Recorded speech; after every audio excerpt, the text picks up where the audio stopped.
তুমি শেষ কবে কোনো হ্যাকারের আইডি ব্যান হতে দেখছো? আর কবে শেষবার কোনো ক্লিন প্লেয়ারকে হ্যাকারদের মতন উড়ে যেতে দেখছো? উত্তর সহজ, হ্যাকারের আইডি ব্যান হয় না, কারণ তাদের পিছনে আছে মডারেটরের হাত। এই মডারেটর নাকি হ্যাকার প্যানেল সেলারদের কাছে টাকা নিয়ে খায়, আবার তাদেরকে স্পেশাল কোড দেয় যাতে তাদের আইডি ব্যান না হয়ে তারা আমাদের পিছন খুব তাড়াতাড়ি মারতে পারে। মানে ভাই, হ্যাকাররা খেলতেছে হেলিকপ্টারে আর তুমি আর আমি খেলতেছি দৌড়ে দৌড়ে। গেমের নাম ফ্রি ফায়ার না দিয়ে এখানে দেওয়া উচিত ছিল পেট ফায়ার, কারণ ভাই টাকায় যদি সবকিছু হয় তাহলে ফ্রি কেন থাকবে? পেটি কইরা দাও। फैमिली देखती है, वरना मैं ऐसे ऐसे गाली दूं, ऐसे ऐसे गाली दूं ना, जिंदगी भर याद।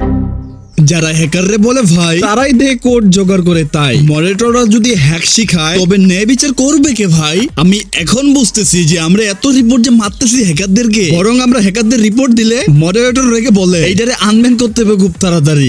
আমরা যদি রিপোর্ট মারে আইডি ব্যান করে দিই তাহলে মডারেটর চিন্তা করে আনব্যান করতে হবে। আবার অনেক সময় তো তাদেরকে কোনোদিন ব্যানই করা হয় না।